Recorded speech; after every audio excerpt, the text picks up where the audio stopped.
Hello friend, स्वागत है आपका मेरे चैनल हैप्पी लाइफ जर्नी में। कैसे हैं आप? आशा करते अच्छे होंगे। आज मैं आपके लिए मोटिवेशन से भरपूर कहानी लेके आई हूँ और कहानी का नाम है एक अच्छे व्यापारी के अंदर कौन से गुण होने चाहिए। इस कहानी में हमें वही सीखने को मिलेगा। आज की इस मोटिवेशनल कहानी में हम देखेंगे कि किस तरह हम खुद को शांत रख सकते हैं और किस तरह का माइंडसेट हमारा होना चाहिए जब हमारे बिजनेस में समस्या आए।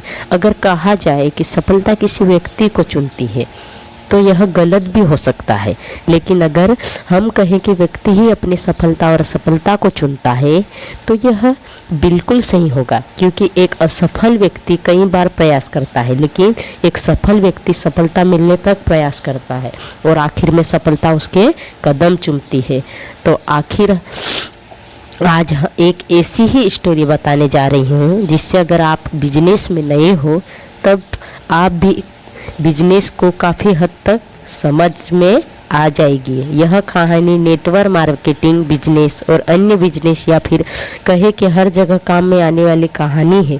यह कहानी हमें बताएगी कि नकारात्मक में भी सकारात्मक नज़रिया कैसे रखते हैं। एक बुजुर्ग व्यापारी था जिसके 2 बेटे थे और उन दोनों की शादी हो चुकी थी और उन दोनों लड़कों के बच्चे थे।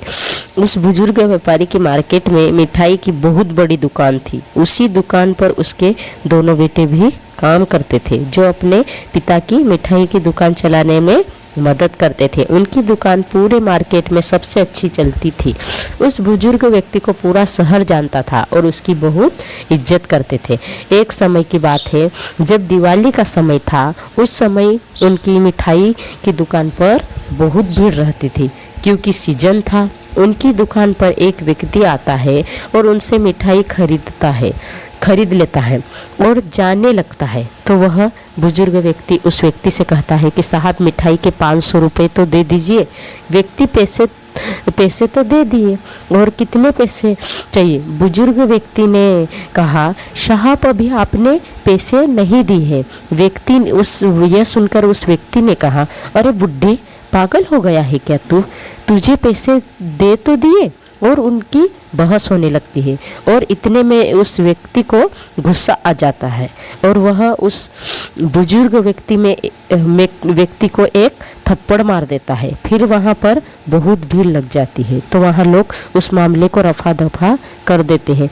बुजुर्ग व्यक्ति के दोनों बेटे अपने पिता को संभालते हैं और फिर अन्य ग्राहकों को सामान देने लगते हैं। धीरे धीरे रात हो जाती है और दोनों लड़के घर निकल जाते हैं और बुजुर्ग व्यक्ति थोड़ी देर और रुकता है। काफ़ी समय निकलने के बाद जब बुजुर्ग व्यक्ति अपने घर नहीं आता तो दोनों लड़के को चिंता होने लगती है कि आज जो भी कुछ हुआ है अच्छा नहीं हुआ, कहीं बापूजी कुछ गलत काम न कर ले। इसलिए वह उन्हें ढूंढने के लिए निकल ही रहे थे। इतने में वह बुजुर्ग व्यक्ति आ जाता है।